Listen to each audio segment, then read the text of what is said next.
Hello guys and girls and fans all over the world, MMA fans all over the world. This is Joe Dog coming back at you. Happy to be speaking with you guys today. We're gonna do a segment today called Fade of the Week. Sometimes fades of the week, because like in this case we got more than one, and I'm very excited to be giving you these fades of the week because that means money in the bank. You can go cash the ticket in now. There's no way that this fight goes any other way besides how I'm going to tell you it's going to go. Not even if the guy slips on the banana peel and breaks his leg, our guy's still going to win the fight. That's how confident I am. When you've got a fade of the week, you just put as much chalk as you can afford to put on this guy. Put him in all your parlays if you'd like to, and if you're a parlay guy, you put him in your parlays for sure. Trust me, my fades of the week are going to be what makes us the most money of the week as well if you do it the right way. So excited to be giving you another opportunity to make some big cheddar this week, and let's start with the first fade. There's two fades of the week I want to talk about in this segment, and I want you to always look out for my fade of the week. Every week we're going to be talking about the one or two or three, as many as we can find for the weeks. So then throughout the week you're also going to have a segment for the guys I want you to look out for, who I think are going to be stealing the show, like doing some Joaquin type of knockouts. Joaquin, like the way he took out what's his name on his first defeat in the UFC. Buckley gave him a crazy spinning kick to the face. Oh God, how can I forget his name? Anyway, so yeah, the guys that you're gonna be looking out for and who can steal the show. So we're gonna do a segment on the superstars that you got to look out for the week, and we're gonna do a segment for my best underdogs, my live underdogs for the week. We're gonna do fade of the week. We're gonna do the parlays segment. We're gonna do prop bet segment. So I'm gonna be coming at you with content up the yazoo. You're not gonna know where it came from. Every week I'm gonna be flooding you guys with stuff that's gonna be making you money. I'm never gonna waste a minute of your time talking about stuff that isn't gonna be financially beneficial. So listen closely, take some notes down, replay the video as many times as you need to until you've got it down, and take this to the casino, take it to wherever you go place your bet at. All right, first fade of the week. Hate to do it, man. We all love him so much, especially if you're from Brazil or that side of the world. You're going to want to hate me and block me when I tell you this, but never thought I'd be saying this. Fade of the week, Anderson Silva. Unfortunately, it's come to this. I think he's 45 years old now, man. The guy's up there in age. Like, if it was any other name in the game, he would have been retired years ago. He's way past his expiration date. I mean, like, here's an example for everyone.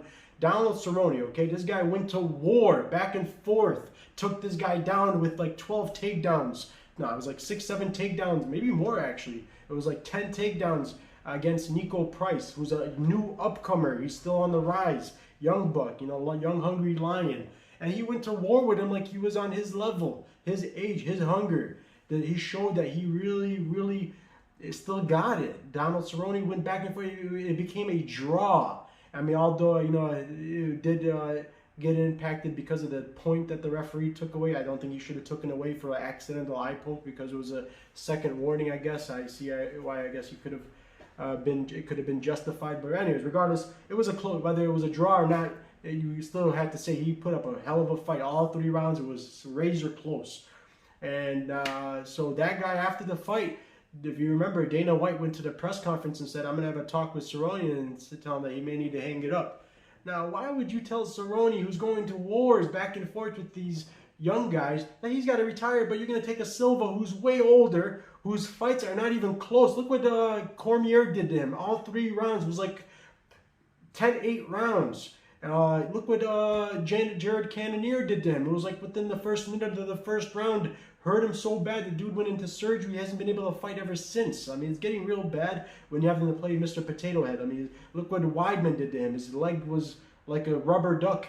It was flinging on. I mean, his expiration date was way beyond his time that he's already put in. So I think, I hate to say it, but I mean, at least the good thing is he's already admit that it's his time now, and this would be his retirement fight. So that's a good thing. But let's take advantage. This is the last time we're going to have numbers and because of his name value. And I mean, I said, remember, Brazil was the biggest hot spot for MMA before Conor McGregor's, Ronda Rousey's, Jones.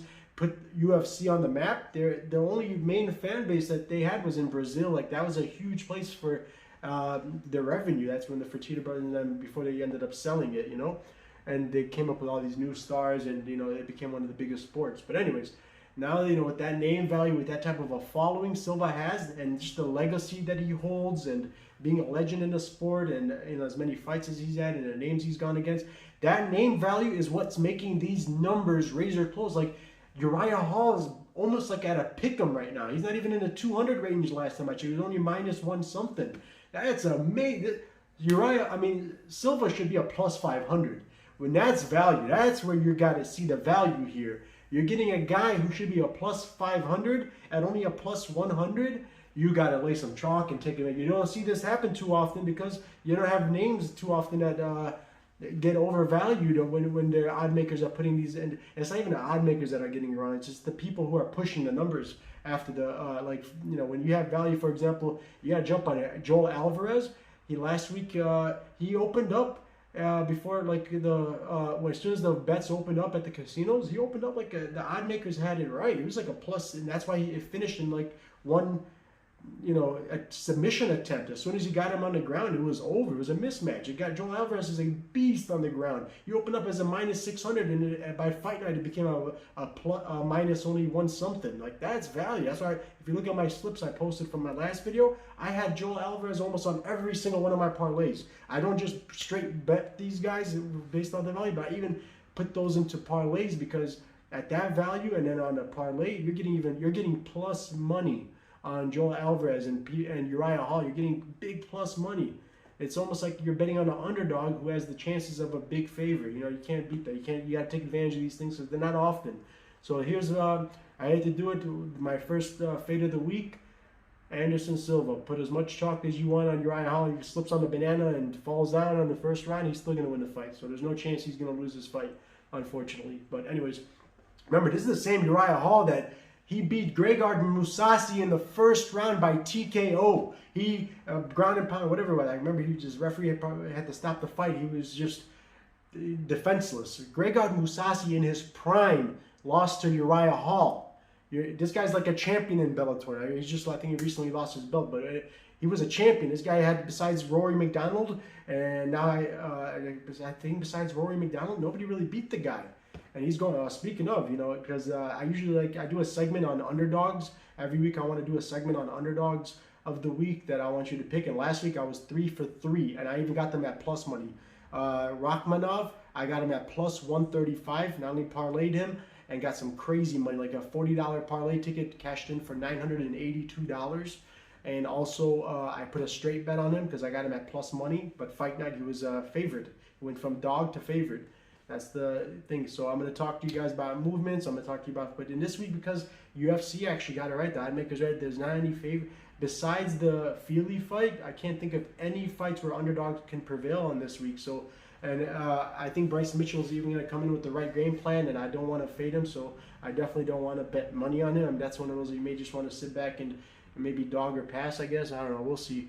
But anyways, my where were we? Anyways, my fade of the week, Anderson Silva, but you got to lay some chalk on him ASAP. The numbers may not stay this way. Get ahead of the line moving, and even put him in a parlay. Now, second fade of the week, Maurice Green. He's still green. That guy's going to retire still green. No pun intended. But, not only is he not showing me that he's making any improvements, and his cardio sucks, and he's just like way beyond his, he's like, he reminds me of like a debtor, like who makes $100,000 a year and spends $500,000 a year. The guy just does things that his body can't take, and like he gases out because he doesn't know how to maintain. He doesn't know how to sprint. Everything. His IQ is just terrible. His physical is everything, every way possible. Just working against him. I mean, he's just, besides his size, and in this case, he doesn't even have that because the guy he's fighting against, Greg Hardy, is a freak of nature. The guy came from the NFL. I mean, he's a football player for a reason. He's got some size on him as well. So this is going to be a mismatch everywhere it goes. I mean, Murray's got a little bit of a submission ram. He's got like on his back a few different things he could pull off, but Greg Hardy will be aware of it. He comes from a great camp, great team. So I think the better team, better managers in training camp, and American Top Team. I think the other guys from Winkle, whatever. Babe, can you pull up the where they work? He's out of American Top Team. I think. Go to his Sherdog and tell me which camp he's out of. If he didn't make any moves, I think he should be Top Team, and Green is from Wink camp. Anyways, so Maurice Green, you could put all the chalk you want against him. Greg Hardy's, if you ever did any football training, and I was on the football team for like 20 years, from fourth grade till senior year. I never missed a year of football. Being on the football team, I can tell you, they get some crazy, rigorous workouts, man. It's intense stuff. Being on the football team, they even teach you how to, not get taken down and how to take people down, and it's an excellent experience to come in and transition into UFC with. So I was told that, yep, he is fighting out of American Top Team still, and his opponent Green is fighting. Yeah, it's also good, but your team is only as good as your weakest link, and this guy's the weakest link. So, anyways, so put some money on Greg Hardy. You won't regret it. This guy's definitely gonna come through. No matter, I can even see an early stoppage happening. Like, this guy's a freak of nature, super athlete.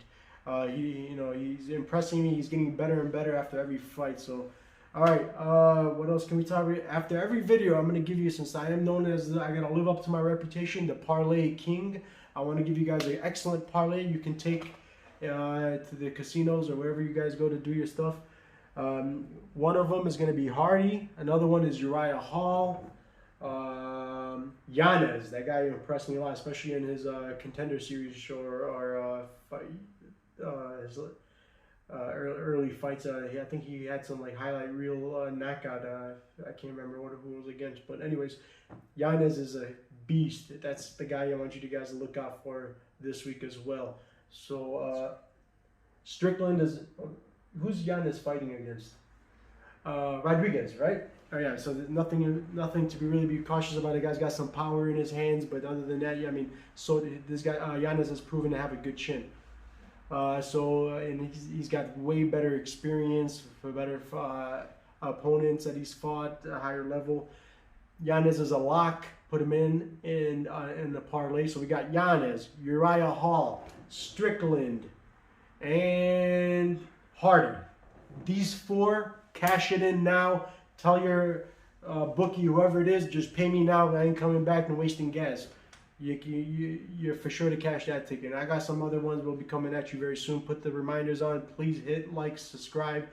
Show me some love, and I'll be showing you guys some love. I do a lot of work to make sure I'm accurate, precise with what I'm doing, and I do my best. Any questions, any requests for the next videos or a segment you'd like me to do, put it in the comments. I'm all ears, man. I'm here to help you guys in any way possible. But stay tuned for my next video. It's going to be talking about the current affairs that are going on right now, about the pound for pound rankings and the transitions that are going on in the UFC that you got to look out for. So it's good to see you guys again. And we'll be talking again in a few. All right, good luck on all your bets, guys.